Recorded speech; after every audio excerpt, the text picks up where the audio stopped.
my name is Vicki Haspels and I'm the Conscious Mystic, and this is a weekly forecast. Sorry it's a little bit late, I had a bit of trouble with the weather. I wanted to show you some of the lovely scenery, and I'm on the Mighty Murray River in Morgan in South Australia. And so you can see in the background that the river is a working river, and it's in the part of the riverlands of South Australia and the beautiful south. So lovely weather, a lovely scenery around here, beautiful mountains and things like that. But the weather is not fabulous, but anyway, that's all part of the fun, isn't it? So the weekly forecast is week commencing July 11th, 2022, and I have shuffled the cards. I'm just choosing 6 cards to go. I'm going to give you some guidance around what to expect. We're going to interpret the cards about what to expect, as I said, for July 11th, 2022. And part of that guidance is that my interpretation of the cards. My deck is the Mythic Tarot, and let's begin. So the first card is where we're at. We know, this is a part of us that we know. We know that we are this Ace of Pentacles. That means that there is, it's like the beginning of the journey. There is, things are opening up. Where they've been stuck, now they're free, but not so much thought or creativity. It's really about money, like physical flow, whether it is money that needs to come in, whether the body feels better now, physically you're feeling better, but whatever's been holding us back, that flow now is open. Like the gates have been open and we can actually start to move forward. It's, as I said, it's an ace, it's the beginning, and so we know this, we can feel this, and we can feel that upstage. I want to say it's in our physical selves. We'll feel it in our physical selves because, as I said, money becomes available, assets become available, things that we can tangibly use on that part of the journey.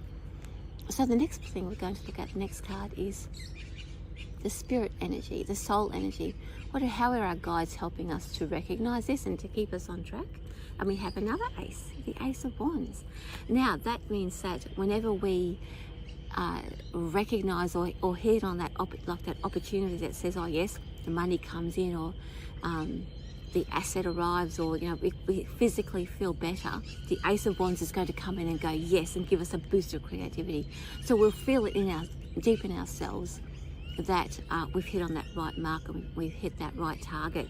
So we'll get a boost, and that'll be the confirmation. We get like a rush of creativity, of excitement, and raring to go. So we'll have the energy boost to actually move forward.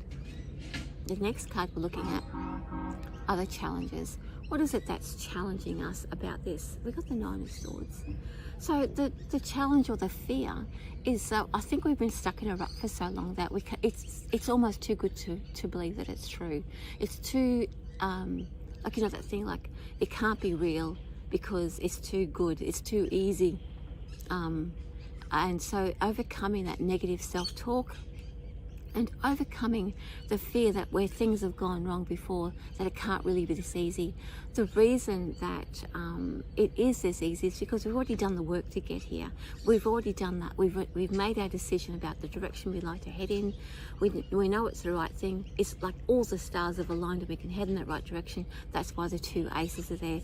The only downfall will be our thoughts and that negativity or that negative self-talk, and we have actually control of that. And because it sits in that space, that challenge space, it's the part of us that we're working strongly on to overcome, to make those first 2 cards nice and strong. So in other words, we can use the negative self-talk and strengthen that by turning it around into positive self-talk. And using the challenge in that way, we can say, oh, hang on, that's not cool. I'm actually better than that. And so we can recognize it rather than letting it drag us down.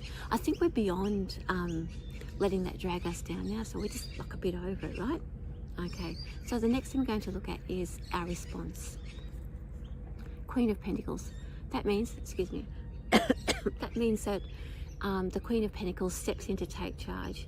She's not about like worldly or like all like bigger picture stuff. She's all about, this is what I need for myself now, and she's happy to take charge of that. Again, a Pentacles card, so she's all about the practical, recognizing the practical and doing something with it practically for the self, rather than for something like a bigger venture or bigger picture. And so she'll work with us in that way, and we'll use that to respond. I've got a cough, excuse me. Sorry. Okay, so now we're looking at the future, the possible future. So as we move into that, we've got the Two of Cups. So the Two of Cups means that what we're stepping into is that the dreams that we used to have are now coming back in. The thing that we let go, the passion that we let go, are now making sense. And so we might have let it go 20 years ago or 2 days ago, but that doesn't matter. It means that it's time now to bring it back into our knowing. We've done whatever it is that we need to do to bring it back in. So it's almost like we've shelved it. And we open up that cover. Oh yeah, we need to take that back off the shelf and bring it back in. So that's what we're doing. We're reigniting past passions. Now, what does that mean for our spiritual selves? What is our spiritual growth for this week? And we have the Two of Wands. So the Two of Wands represents the leaving behind all this, like the learning and the struggle and the lessons, and we say, you know what, I'm done, cooked, done. I'm ready to step out and give this a go. So all of the, as I said, the hard work we've put in, all of the lessons we've done, all the learning, whether it's actual like study or whether it's life lessons that we've overcome, we can now, there's no more left to do. We've graduated, we've stepped out of that space, and now we're ready to take on the world. And we have the enthusiasm and the curiosity to make that happen as well. So all of these things are coming together to push us, actually not even push us, the opportunities are there, and so we're ready to step into them. Really the only thing to overcome is that negative mindset. And if we're talking about like not having to do lessons, we've already learned about that sort of thing. We know how to overcome that, and this week will get the ball rolling about getting those projects up off the ground, getting the enthusiasm up off the ground, and know that we've got all the skills that we need to actually give it a go and test it out in the world, because we are curious and we are creative and we're ready to go. The negative thought patterns or the challenging thoughts or the negative self-talk is not about lessons, it's about honouring and respecting who we are. And you know, why would we just continue to tear down that part of us that we worked really hard to get to? We'll recognise that and think, you know, enough's enough. I've done enough. Enough's enough. I'm worth this now. I'm going to fight for myself, and that'll be that's the challenge. It's not going to be a big deal. I think we're done. We're done with all the challenges. We're done with all the life lessons and things like that. We're just ready to give it a go, and all those opportunities are going to be available, opening up for us. We don't even have to go chasing it. We've done what we need to do.